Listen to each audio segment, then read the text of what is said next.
इस सीरीज में टिपिकल पुराने जमाने का रोमांस लगता है, लेकिन असल में ये ट्रूप्स के साथ साथ इमोशनल डेप्थ भी बिल्ड करता है, खासकर लेडी विसलडाउन के जरिए। ये सीरीज जूलिया क्विन की बुक्स पर बेस्ड है। ब्रिजिटन फैमिली में टोटल 8 भाई बहन हैं: एंथनी, बेनेडिक्ट, कॉलिन, डेफ्नी, एलोइस, फ्रांचेस्का, ग्रेगरी और हाइसेंथ। एंथनी सबसे बड़ा है और छोटी उम्र में ही विस्काउंट बन जाता है जब उसके डैड की मौत हो जाती है। इसी ट्रॉमा की वजह से एंथनी के कंधों पर फैमिली की जिम्मेदारियों का भार आ जाता है, जो बाद में उसके रिश्तों पर भी असर डालता है।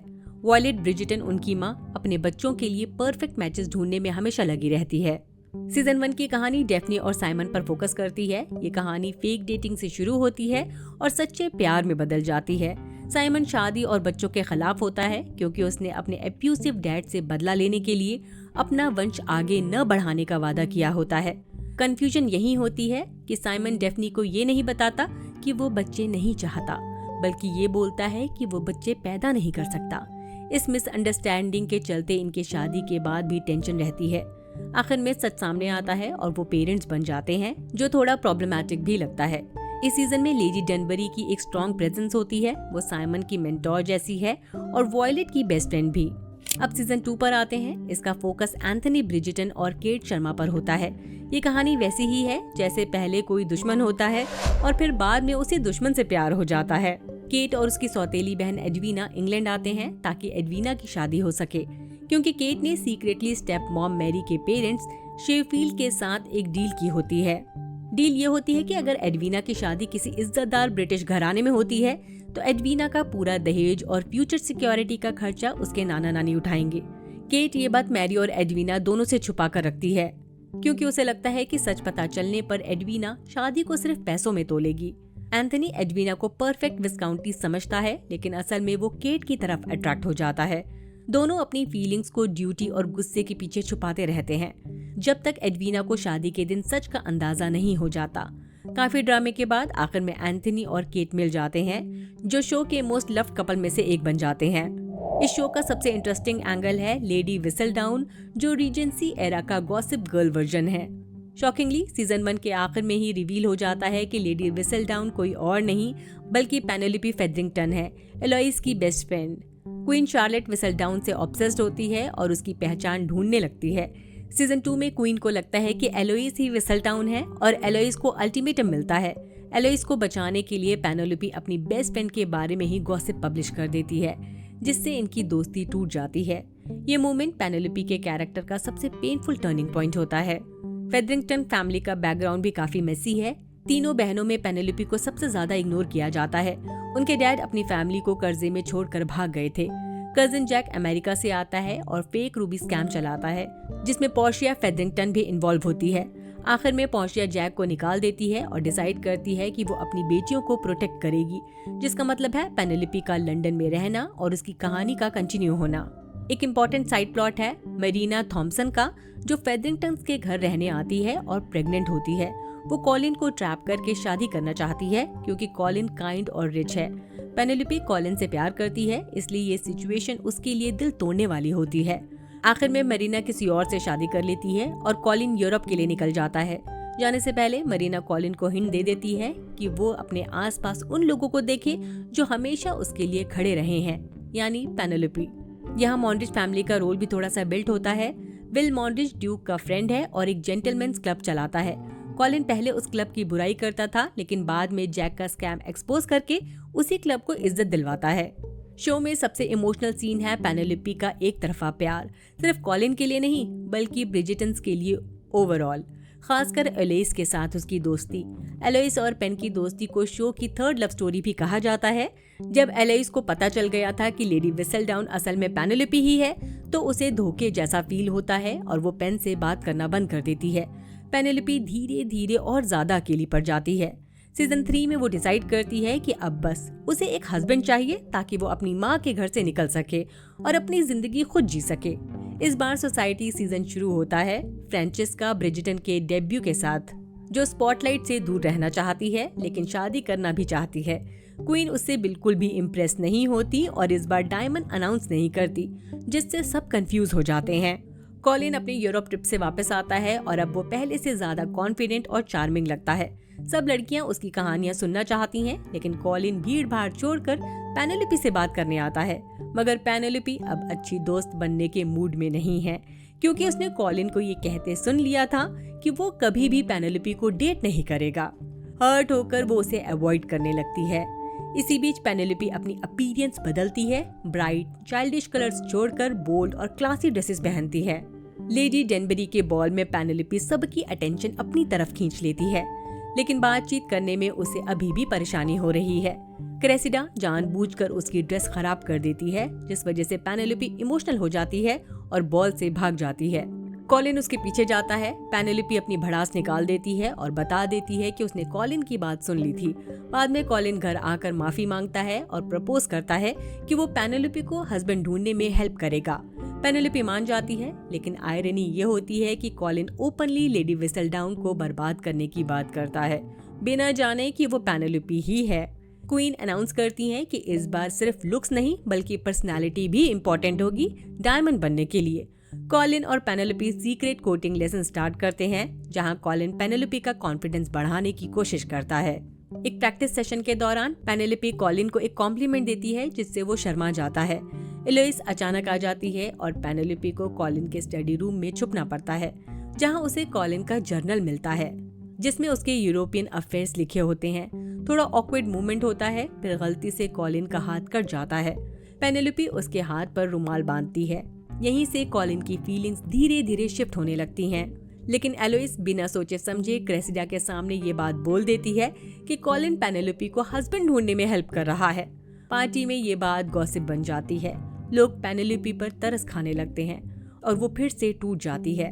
पार्टी में क्वीन फ्रेंचेस्का को डायमंड डिक्लेयर करती है, जबकि पेनेलोपी कॉलिन से एक इमोशनल रिक्वेस्ट करती है।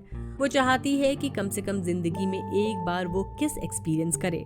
कॉलिन हाँ कह देता है, लेकिन ये किस उसके लिए सिर्फ फ्रेंडली नहीं रहती। वहीं से उसे एहसास होता है कि उसके दिल में पेनेलोपी के लिए फीलिंग्स आ रही हैं। उसके ड्रीम्स, उसका फोकस सब पेनेलोपी के अराउंड घूमने लगता है।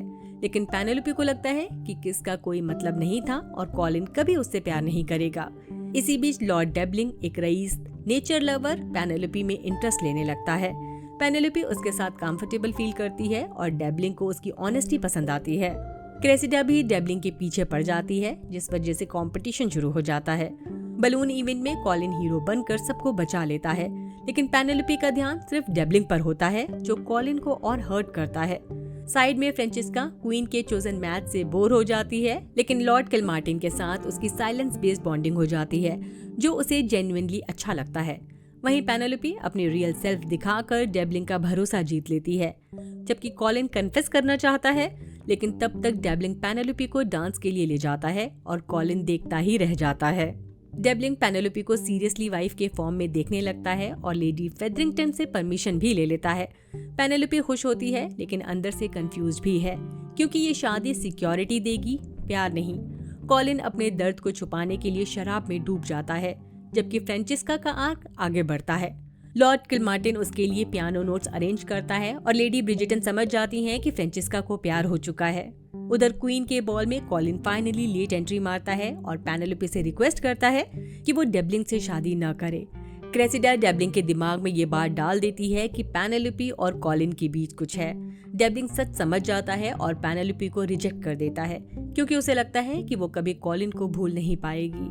पेनेलोपी अपने घर जाने लगती है, तब कॉलिन उसे रोक लेता है और फाइनली अपने प्यार का इजहार कर देता है। इस बार पेनेलोपी को समझ आ जाता है कि कॉलिन सीरियस है और वो भी अपनी फीलिंग्स एक्सेप्ट कर लेती है। दोनों की एंगेजमेंट हो जाती है, बट पेनेलोपी पर प्रेशर आ जाता है, क्योंकि उसे लगता है कि अब लेडी विसलडाउन का राज ज्यादा दिन छुप नहीं पाएगा। और अचानक मिल रही इतनी अटेंशन पेनेलोपी को पहली बार अच्छी लगती है, और सबसे ज्यादा उसे ये बात टच करती है कि कॉलिन उसके लिए खुलकर उसकी माँ पोर्शिया के सामने स्टैंड लेता है। दूसरी तरफ एलोइस इस एंगेजमेंट से बिल्कुल कंफर्टेबल नहीं होती। उसके दिमाग में डाउट होता है कि क्या पेनेलोपी ने उससे दोस्ती सिर्फ कॉलिन के लिए की थी, लेकिन साथ ही वो इस बात से भी परेशान है कि अगर कॉलिन को पेनेलोपी के विसल डाउन होने वाली बात पता चली तो वो टूट जाएगा। उधर क्वीन चार्लेट लेडी विसलडाउन की पहचान के लिए रिवॉर्ड अनाउंस कर देती हैं। तब पेनेलोपी को एहसास होता है कि अब बात हाथ से निकल सकती है। इसी बीच क्रेसिडा, जो अपनी जबरदस्ती की शादी से बचना चाहती है, लेडी विसलडाउन बनने का नाटक करती है।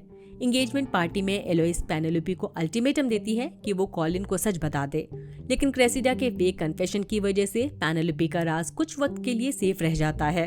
पेनेलोपी एक बड़े डिलेमा में होती है। एक तरफ शादी और सिक्योर लाइफ है, दूसरी तरफ लेडी विसलडाउन जो उसकी पहचान का हिस्सा बन चुकी है।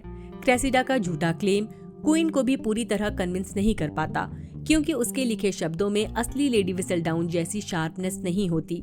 इस दौरान फ्रेंचिस्का जॉन से शादी का फैसला ले लेती है, लेकिन उसकी माँ इस प्यार को समझ नहीं पाती और डिले करती रहती है। बॉल में क्रेसिडा की माँ एरेमिंटा एक और फेक विसलडाउन लेटर लिखवा देती है जो क्वीन को कुछ वक्त के लिए इम्प्रेस कर देता है। पेनेलोपी और एलोइस समझ जाती हैं कि अगर अब कुछ नहीं किया तो क्रेसिडा सिचुएशन और बिगाड़ देगी। पेनेलोपी फिर से लिखने का फैसला लेती है, क्योंकि लेडी विसलडाउन सिर्फ गॉसिप नहीं बल्कि उसकी आवाज और स्ट्रेंथ है। जब वो प्रिंटर के पास जाती है, कॉलिन उसका पीछा करता है और फाइनली उसे सच दिख जाता है। पेनेलोपी ही लेडी विसलडाउन है। कॉलिन का दिल टूट जाता है। उसे लगता है कि पेनेलोपी ने उसे और उसकी फैमिली को धोखा दिया है, खासकर उन आर्टिकल्स की वजह से जो ब्रिजिटन पर लिखे गए थे। क्रेसिडा का झूठ भी एक्सपोज हो जाता है और उसके डैड उसे वेल्स भेजने का फैसला कर लेते हैं। साइड स्टोरी में वॉयलेट और मार्कस के बीच मैच्योर रोमांस डेवलप होता है और लेडी डेनबरी अपने भाई के साथ अपने पास्ट इश्यूज रिसॉल्व करती है। वेडिंग से पहले वाली रात कॉलिन और पेनेलोपी का इमोशनल कन्फ्रंटेशन होता है, जहां पेनेलोपी मानती है कि उसने गलतियां की, लेकिन उसकी नीयत कभी क्रूअल नहीं थी। कॉलिन चाहता है कि पेनेलोपी लिखना बंद कर दे, लेकिन पेनेलोपी के लिए ये सिर्फ एक कॉलम नहीं बल्कि उसका सच है। दोनों के बीच इनसिक्योरिटी और पावर का गैप क्लियरली दिखने लगता है। फिर भी कॉलिन रियलाइज करता है कि वो पेनेलोपी के बिना जिंदगी इमेजिन नहीं कर सकता और अगले दिन उनकी शादी हो जाती है। लेकिन क्वीन वेडिंग के बाद हिंट दे देती है कि उसे लगता है कि लेडी विसलडाउन कोई ब्रिजिटन ही है, और पेनेलोपी फिर भी चुप रहती है, जिस वजह से कॉलिन और पेनेलोपी के बीच दूरियां आ जाती हैं। सीजन के आखिर में क्रेसिडा लास्ट मूव चलती है। वो पेनेलोपी को ब्लैकमेल करती है और उसकी माँ को सच बता देती है। क्रेसिडा को अपना मुंह बंद रखने के पैसे चाहिए। कॉलिन पैसे देने को तैयार भी है, लेकिन पेनेलोपी मना कर देती है क्योंकि वो ब्रिजिटन को धोखा नहीं देना चाहती। आखिरकार पेनेलोपी खुद कंट्रोल लेने का फैसला करती है। वो क्वीन और वॉयलेट को लेटर लिखकर अपनी पहचान कन्फेस करती है और एक पब्लिक कन्फेशन का चांस मांगती है। बॉल के दौरान क्वीन पेनेलोपी को स्टेज पर बुलाती है और पेनेलोपी सबके सामने मान लेती है कि वो लेडी विसलडाउन है। वो एक्सेप्ट करती है कि उसकी राइटिंग ने लोगों को हर्ट किया, लेकिन साथ ही ये भी कहती है कि गॉसिप इन्फॉर्मेशन होती है और उसकी जिम्मेदारी सही तरीके से ली जानी चाहिए। क्वीन लेडी डेनबरी के इन्फ्लुएंस के बाद पेनेलोपी को माफ कर देती हैं और अलाउ करती हैं कि वो ज्यादा रिस्पॉन्सिबल तरीके से लिखना कंटिन्यू करे। कॉलिन पेनेलोपी की हिम्मत और ऑनेस्टी से इम्प्रेस हो जाता है और एक्सेप्ट करता है कि उसकी जेलसी उसकी इनसिक्योरिटी से आई थी। सीजन एंड होता है इस उम्मीद के साथ। कॉलिन अपनी बुक लिखता है, पेनेलोपी खुलकर लिखने लगती है, एलोइस स्कॉटलैंड जाने का फैसला लेती है, फ्रेंचिस्का अपनी नई लाइफ में खुश लगती है और पेनेलोपी फाइनली अपनी जिंदगी खुलकर जीना शुरू करती है। इसी के साथ ये वीडियो यहीं खत्म होता है। बाय, अपना ख्याल रखिए। मेरा वीडियो आपको कैसा लगा कमेंट सेक्शन में जरूर बताएं। अगर पसंद आया हो तो लाइक करें, चैनल को सब्सक्राइब करना न भूलें।